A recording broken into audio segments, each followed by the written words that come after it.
기뻐하다라고 하는 것은 우리 모두에게 참 만족감을 주는 단어인 것 같습니다.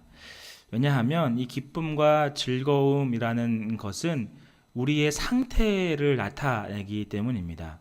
내 감정과 내 마음, 나의 어떠한 모습들을 표현할 때 기쁘다라고 할 수 있기 때문이죠. 하지만 이 기뻐하다라고 하는 것은 스스로 혼자 할 수 있는 것이 아닙니다. 반드시 이 원인이 있어야 하는데 그 원인이 있은 결과가 바로 기뻐할 수 있는 것입니다. 단순하게 우리가 기뻐할 수 있는 것 생각해 보게 된다면 가장 먼저는 월급날일 것입니다. 이 월급날을 생각해 보면 우리가 월급날이기 때문에 기뻐하는 것이죠. 또한 휴가를 위한 여행을 생각해 볼 때에도 기쁨의 대상일 수 있습니다. 휴가라고 하는 것은 모두에게 설레이는 단어이기 때문입니다. 또 어떤 것이 있을까요? 우리 작은 교회인 가정을 바라보게 될 때에도 이 가정이 우리 모두를 기쁘게 합니다. 남편과 아내 혹은 부모님과 자녀로 인한 웃음을 짓게 하는 것이죠. 이렇듯 기쁘다라고 하는 것은 반드시 그 조건이 있게 되고 그 조건이 충족됐을 때 내가 기뻐합니다라고 고백할 수 있는 것입니다. 아무것도 없는 조건을 가지고 기뻐할 수 있는 것은 참 쉽지 않습니다. 반드시 어떠한 원인이 있는 것이죠. 또 한 가지 생각해 본다 한다면 이 기뻐하다라고 하는 것은 원인에 대한 반응이기 때문에 그 지속력과 파급력 역시 그 원인에 따라 다르게 됩니다. 그 원인이 얼마만큼의 크고 작은지에 따라 나의 기뻐하는 정도와 그 유지하는 것이 다르다라고 하는 것이죠. 앞서 예를 들었던 세 가지를 생각해 보면 첫 번째로 월급날 같은 경우에는 월급날이 있는 그 며칠 한간에는 굉장히 기뻐하게 될 것입니다. 월급날 당일에 가장 큰 만족감을 느끼게 되겠지만 앞뒤로 여러 날 동안에는 두근거림이 멈추지 않을 것입니다. 월급을 받으면 이것도 사고 저것도 구입을 해보고 이것도 해봐야지 라고 말이죠. 하지만 대부분 사람들은 이 월급 날의 기쁨을 오랫동안 유지하지 못하는 경우를 보게 됩니다. 왜냐하면 이 카드 값과 공과금에 대해서 완전하게 빠져버리기 때문입니다. 저는 아직 신용카드가 아직 없어서 카드 값을 어떻게 지불하는 것에 대해서 이야기를 잘 모르지만 제 주변만 보아도 카드 값이 한 달에 많이 나와서 이번 달 월급은 끝이야 라고 하는 말을 종종 듣게 됩니다. 또 두 번째로는 휴가 기간 중 여행입니다. 이 휴가 기간은 1년에 한 번, 많으면 2번 정도의 기간이 주어지게 되는데요. 만약에 바다를 놀러 가게 한다고 하면 이 즐거움은 월급날의 어떠한 즐거움과 비교할 수 없을 만큼 클 것입니다. 바다를 가게 되기 위해서 준비하고 어디를 가야 할지, 어떤 옷을 입을지, 어떠한 음식을 먹을지 계획 단계부터 기뻐하게 될 것입니다. 그리고 몇 달 동안의 들뜬 마음을 유지할 수 있을지 모릅니다. 그리고 다시 돌아와서 일상생활에 돌아왔을 때에도 휴가 간 기쁨, 갔던 즐거움과 기쁨 때문에 그 지속 기간은 조금 더 길게 될 것입니다. 그래서 많은 사람들이 다시금 휴가를 기다리고 있는지도 모르죠. 세 번째는 어떤 것이었나요? 작은 교회였던 가정이었습니다. 이 가정의 기쁨과 지속력 혹은 만족감은 앞서 이야기했던 월급날과 휴가 등등과는 비교할 수 없을 것입니다. 갓난아기의 웃는 모습으로 평생토록 그 자녀를 사랑한다는 말이 있습니다. 그 만족감과 그 즐거움은 여타 다른 어떤 것보다 비교할 수 없을 만큼 큰 것이죠. 그만큼 지속력도 강하다고 합니다. 가끔 가족 단위의 어르신들을 만나게 보게 되면 부모님이 약 80이 넘으셨는데 60이 다 되어가는 자녀를 걱정하는 모습들을 보게 됩니다. 이 부모님에게 있어서는 이 자녀 걱정이 어렸을 때부터 지금까지 그 사랑과 혹은 기쁨과 만족함이 계속적으로 연결되고 있기 때문이죠. 이렇게 기쁘다라고 하는 것은 단순하게 나 기쁩니다 라고 말할 수 있는 것이 아닙니다. 그 원인이 분명히 있으며 그 원인에 따라 파급력과 지속력은 차이가 있습니다. 어떤 것은 며칠의 기쁨이 될 수 있고 어떤 것은 몇 달의 즐거움이 될 수 있으며 어떤 것은 평생의 만족감을 줄 수도 있습니다. 오늘 성경에서도 이와 같은 기쁨이란 단어를 사용하면서 우리에게 소개하고 있는데요. 그 이야기는 기쁘다라고 시작하는 단어였습니다. 이 기쁨을 누렸던 사람은 다름 아닌 간수였습니다. 이 간수는 감옥을 지키는 사람이었는데요. 이 간수는 2차 전도 여행이었던 바울과 실라를 붙잡아 옥에 가두었던 사람이었습니다. 이 바울과 실라가 옥에 갇힌 이유를 잠깐 설명해 드리면 다름 아닌 누명 때문에 이 감옥에 갇히게 되었습니다. 바울과 실라는 이 빌립보라는 지역에서 복음을 증거하고 있었는데요. 그 복음을 증거하던 중 점치는 여종을 만나게 됩니다. 근데 이 점치는 여종이 이 바울과 실라의 복음 전도를 방해하자 이 점치는 여종을 고치기 위해 바울이 나섭니다. 그리하여서 이 점치는 여종을 사로잡았던 귀신을 내어 쫓게 되어지고 이 결과로 그 여종의 주인들이 분노하게 됩니다. 그로 말미암아 고발하게 되었는데요. 그들의 고발 내용은 스스로 돈을 벌지 못함으로 인해서 고발한 것이 아니라 엉뚱한 이야기로 고발하게 됩니다. 왜냐하면 당시 이 불법적으로 돈을 번 것으로 말미암아 고발할 수는 없었기 때문이죠. 그 고소의 내용은 다름 아닌 이 빌립보라는 성을 요란하게 한다라는 제목이었습니다. 이 요란하게 한다라는 헬라어의 뜻은 그냥 시끄럽게 하다는 것이 아니라 폭동, 반란을 의미합니다. 그러니 이 많은 사람들이 이 이야기를 들었을 때 분노했을 것이고 바울과 실라를 더욱 모질게 대했을 것입니다. 그렇게 바울과 실라는 옥에 갇히게 되었고 때리고 맞고 힘들고 고통 가운데 옥에 갇혀서 발에는 착고를 채우고 더욱 힘든 가운데 있었습니다. 그 감옥을 지키던 사람이 바로 오늘 등장한 간수였는데요. 이 간수가 지금 무엇이라고 고백하고 있습니까? 바로 기뻐하다라고 말씀하고 있는 것이죠. 기쁘다라고 하는 것은 앞서 말씀드렸듯이 원인과 결과가 반드시 존재하며 그 파급력과 지속력이 있다라고 설명드렸습니다. 그렇다면 이 간수는 왜, 무엇 때문에, 무슨 이유 때문에 기뻐하게 되었을까요? 그것은 34절 중반부터 나타나게 되어지는데요. 우리 34절을 한번 읽어볼까요? 함께 읽겠습니다. 시작. 그들을 데리고 자기 집에 올라가서 음식을 차려주고 그와 온 집안이 하나님을 믿음에 크게 기뻐하니라. 아멘. 간수가 기뻐했던 이유는 다름 아닌 온 집이 하나님을 믿었기 때문입니다. 그리고 기쁨은 원인과 지속력, 파급력이 있는데 그 지속력과 파급력을 성경은 무엇이라 이야기하고 있습니까? 기뻐하다를 수식하는 크게라는 것이죠. 이 크게라고 하는 것은 헬라어에서 쓰게 되어지는 통계상 더 이상 클 수 없는 정도의 수치를 의미합니다.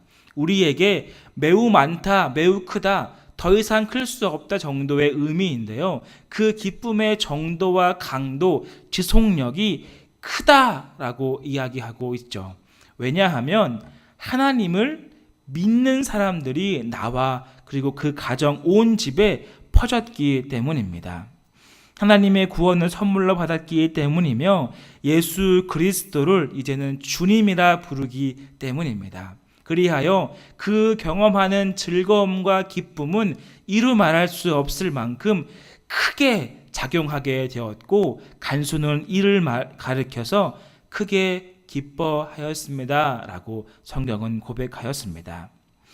그렇다면 여러분, 우리의 기쁨의 이유는 무엇인가요?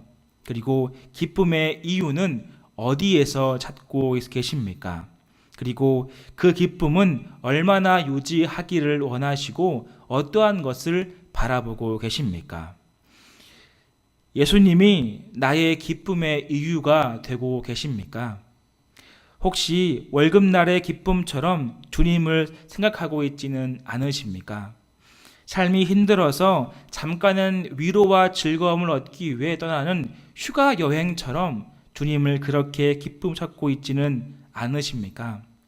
성경은 하나님을 믿음에 크게 기뻐하였다라고 말씀하고 있습니다. 이 간수는 아직 주님을 영접하기 이전에 이러한 질문을 하게 되었습니다. 내가 무엇을 어떻게 해야 이 구원을 얻을 수 있겠습니까? 라는 질문이 있었는데요. 이 질문을 받은 바울은 고민하지 않고 오늘 31절 말씀처럼 주 예수 그리스도를 믿으라. 그리하면 너와 내 집이 구원을 받는다 라고 성경은 말씀하고 있습니다. 우리가 무엇을 해야 영원히 즐거워할 수 있고 그 기쁨의 단계가 크고 놀랍고 오랫동안 지속될 수 있을까요? 월급과 휴가와 가정, 이것도 될 수는 있겠지만 궁극적으로 우리에게 주어진 가장 큰 기쁨과 즐거움은 예수 그리스도의 구원이라는 사실입니다. 주님이 내 안에 좌정하고 계실 때 우리는 기뻐할 수 있습니다. 내가 주와 함께 동행하는 그 발걸음 하나하나를 우리가 기억하고 이해하고 인식할 때 우리는 기뻐할 수 있습니다. 삶의 문제가 나를 억압하고 아파하는 것이 문제가 아니라 나와 함께하는 주님이 나를 항상 붙들어 주시기 때문에 우리는 항상 크게 기뻐할 수 있는 것입니다. 나에게 베푸신 하나님의 구원은 그 어떤 것과 비교할 수 없기 때문입니다. 예수님만이 우리의 유일한 구주이시며 산 소망이시기 때문에 그렇습니다. 이제 간수는 밤에 바울과 실라를 자신의 집에 데려다가 모십니다. 그리고 온 가족이 같은 자리에서 세례를 받게 되는데요. 이 세례를 성경 갈라디아서 3장 27절은 이렇게 말씀하고 있는데 우리 갈라디아서 3장 27절을 함께 읽도록 하겠습니다. 자막이 준비되어 있으니 함께 읽겠습니다. 시작. 누구든지 그리스도와 합하기 위하여 세례를 받은 자는 그리스도로 옷 입었느니라. 아멘. 이 세례 받았다라고 하는 것은 이제 그리스도의 옷을 입었다라고 말씀하고 있습니다. 주님을 몰라 방황하며 살았던 간수와 그 가족 모두가 이제는 그리스도의 옷을 입었습니다.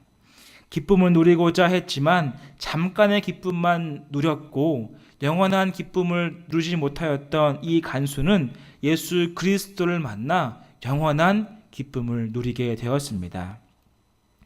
그리스도의 새 옷을 입어 새로운 삶이 되어 기뻐하였습니다.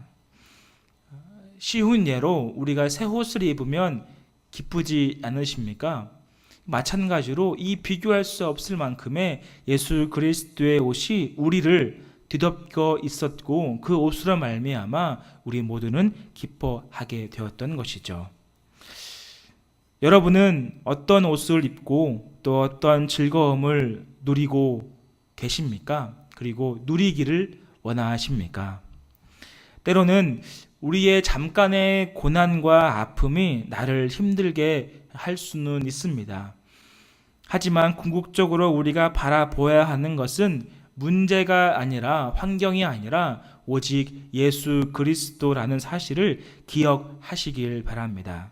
이 기쁘다라고 하는 것을 베드로전서 1장 6절 7절에서는 또다시 이렇게 소개하고 있는데요. 우리 베드로전서 1장 6절과 7절을 함께 읽겠습니다. 그러므로 너희가 이제 여러 가지 시험으로 말미암아 잠깐 근심하게 되지 않을 수 없으나 오히려 크게 기뻐하는도다. 너희 믿음의 확실함은 불로 연단하여도 없어질 금보다 더 귀하여 예수 그리스도께서 나타나실 때에 칭찬과 영광과 존귀를 얻게 할 것이니라. 아멘. 우리의 기쁨은 어디에 있습니까? 오직 예수 그리스도에 있습니다. 성경에서 보았듯이 잠깐의 어려움과 잠깐의 이 문제로 말미암아 우리가 근심할 수는 있습니다. 걱정할 수도 있고 가슴 아파할 수도 있고 때로는 넘어질 수도 있습니다. 그것은 있을 수 있는 일입니다. 하지만 무엇이라 이야기하고 있습니까? 오히려 더욱 크게 기뻐한다라고 말씀합니다. 왜 그럴까요? 이 간수가 경험했던 이 기쁨과 동일한 것처럼 오직 예수 그리스도가 나의 구원자가 되어 주시기 때문입니다. 그 모든 것을 내려놓을지라도 오직 예수만 남기 때문에 기뻐할 수 있게 되는 것이죠. 무턱대고 기뻐할 수 있는 것이 아닙니다. 그리고 그 문제와 상황이 해결되었다고 기뻐하는 것도 역시 아닙니다. 더욱더 궁극적인 이유, 예수 그리스도가 나에게 있기 때문에 우리는 기뻐할 수 있게 되는 것이죠. 성경은 또 이렇게 말씀하고 있습니다. 우리의 믿음이 고난으로 더욱더 단단해짐은 마치 없어질 금보다 더욱 귀하다라고 말씀하며 우리가 그 인내함과 믿음을 지키는 것으로 말미암아 예수님께서 장차 오셔서 칭찬과 영광과 존귀로 우리에게 주신다라고 성경은 말씀하고 있습니다. 그러므로 우리는 기뻐할 수 있습니다. 우리의 기쁨의 이유 대신 예수님을 바라보시길 소망합니다. 우리의 소망의 이유가 되시는 예수님을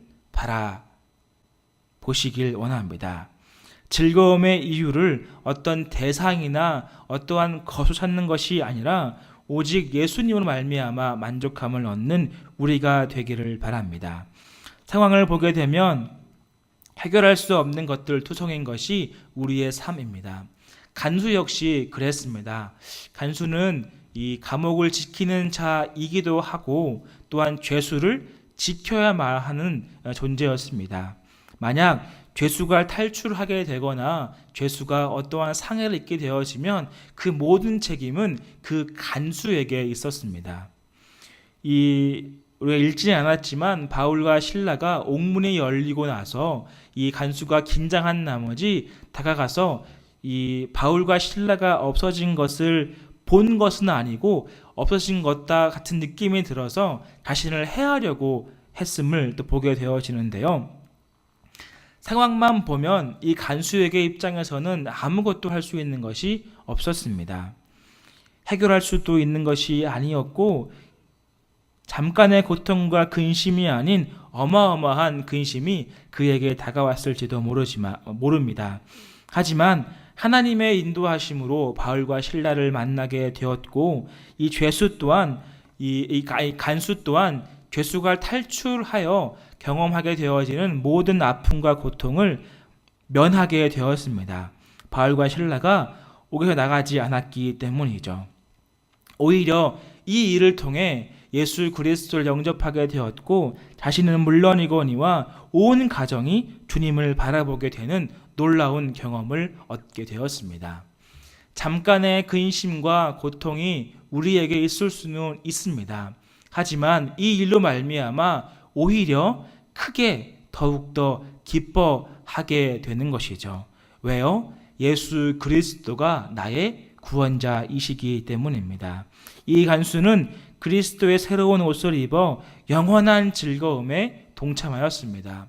그 파급력과 지속력이 끊이지 않는 기쁨을 누리게 되었습니다. 그리고 자신의 믿음을 지키면 지킬수록 더욱더 단단하여져서 그리스도 예수께서 칭찬하는 자로 변하여 가게 되었던 것이죠. 마찬가지입니다. 우리의 영원한 기쁨이 되시는 주님을 바라보아야 합니다. 월급날과 혹은 휴가와 혹은 가정, 혹은 우리에게 주어지는 잠깐의 기쁨을 쫓는 것이 아니라 나에게 주어지고 우리와 함께하는 예수 그리스도를 바라보아야 합니다. 여러 가지 시험에 있어 잠깐 근심하게 될 수는 있지만 주님께서 오셔서 우리에게 모든 것을 만들어 가 주시고 결국에는 오히려 크게 기뻐할 수 있게 되는 것이죠. 성경은 그 믿음의 이유가 되시는 주님께서 다시 오실 때, 다시 만날 때 칭찬과 영광과 존귀를 얻게 하게 될 것이라 말씀하고 있습니다. 그러므로 우리는 예수님께 나아가야 합니다. 그분께 나아가 그분과 함께 동행하여 그분과 함께 나아가 우리의 모든 삶의 기쁨을 누려야 하는 것이죠. 여러분의 기쁨의 이유는 무엇입니까?